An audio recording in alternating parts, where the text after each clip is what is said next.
I am the Heretic, that's Mr. Heretic to you, and you're watching Mr. Heretic Games. Today I'll be providing a thorough, multifaceted, and very fair review on Operation Flashpoint, Dragon Rising, the sequel to Operation Flashpoint. Now, I purchased this game from Steam.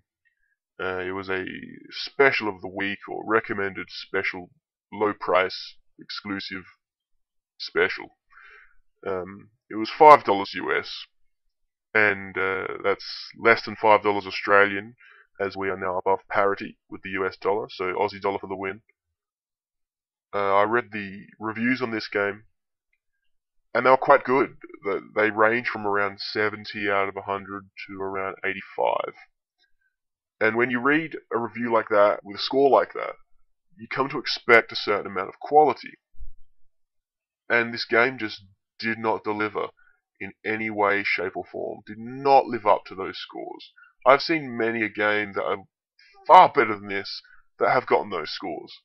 The only way I can imagine a game like this getting that score is if the person who reviewed it is or was a massive and hugely devoted fan of the original Operation Flashpoint.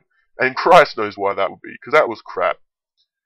Or they enjoy running for extended periods of time, because that's all this game was. Running. Goddamn running. 96% running, 4% glitching, I would say is a fair number. And halfway through the first level, I'd succumbed to the urge to do the toolish behaviours like shooting your own team and standing on grenades and just being a dick. Just being a total dick. That's why it's in, double speed, because it's just so frustrating and tedious to watch. Another thing was the amount of glitches and just strange things that would happen. Here's an example. This is in normal speed. This sort of thing would happen all through the game, and it would just put a dampener on the whole thing. When I buy a game, I want to be the gunner on the back of a tank or something. I don't want to drive it. I want to be the. If you can drive and shoot, that's fine. But if you have to choose, I want to shoot, because it's a shoot 'em up. But the AI wouldn't drive me, but that's fine. They had no problem driving each other though, the AI. And so I try and get back in the Jeep, and I just get shot immediately, put down like a dog by some unseen sharpshooter, and then the passenger disappears and reappears while the gunner just keeps shooting at some unknown target. So yeah, that's basically an indication of what the game was like. Now, I considered quitting at this point and just giving up and saying, no, this game's crap, I just don't want to play it. But I thought that's not a fair go. I didn't give this game a fair go. So I continued, and I wish I hadn't, because it's the perfect indication of what this game was going to be like. If I'd known, I would have just stopped playing then. But no, I didn't. I gave it another chance, and I wish I hadn't. Because all this game gave me was 3 more hours of extended periods of running. And I don't want to do that. No one wants to run that far. And what was frustrating was not only the length of between the objectives, but the fact that you have no vehicle to get there. Like, the running in this game needs to be 3/4 of it need to be cut out. Or failing that, you need to be given a vehicle. Whether it be, I would recommend a jetpack, but whether it be a Jeep or a freaking bicycle, just something to get you from A to B, where it cuts the running down, because it is killing you. All through this game, it's horrible. It is a shit game. And, another thing that's very frustrating, and I found this I was really bitter about this, the way that they present the running. It's not just that it's ludicrously long, but it's that they give you a white objective, right? And that might say 2,500 meters away, so I think that's around a mile and a half or something like that. And then they'd give you a yellow objective, which would say a much shorter distance, 300 meters or 400 meters. So you think, okay, that's a no-brainer. I'll just go to the short one. It's probably a minor objective or a secondary objective, and it might drive the storyline along a little bit. But no, it doesn't. All that happened when you got to the the yellow spot was that it would disappear and reappear 400 meters in a different direction. And so basically, it just broke up the big trip into supposedly manageable portions, little bite-sized, morsels. And it's just like pop psychology, shaping the behavior of the pig, and until it learns to get into the bumper car and stand on its hind legs. And it's just frustrating. It's just sneaky. I don't like the way they've gone about it, because there's no reward. If with games like COD and Battlefield and stuff like that, other high-end shoot 'em ups, you can run for ages, and there is a lot of running, I admit, but you're rewarded fairly for it. And even with a game like Far Cry, which I thought was good, but had an obscene amount of running, not so much running, but driving between objectives, you were rewarded. You'd have a nice, decent firefight. But in this game, you just weren't rewarded.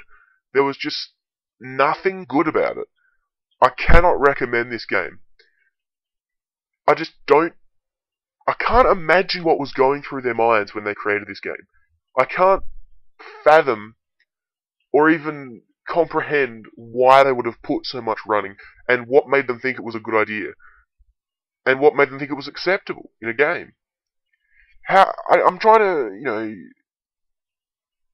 envision this scenario where they're sitting at the boardroom table and they're saying, you know what, guys, we're done. That's a wrap.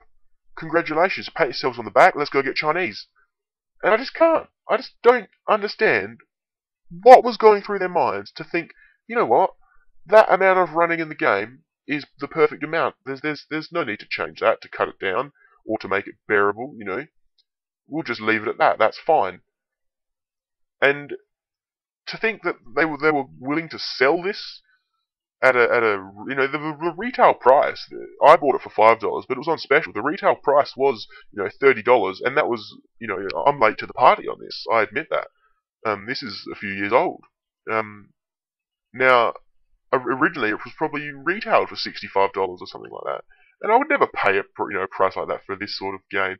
If I'd paid that much, if I'd paid $30, I would have been absolutely furious. And it's not the money, it's the principle of the matter.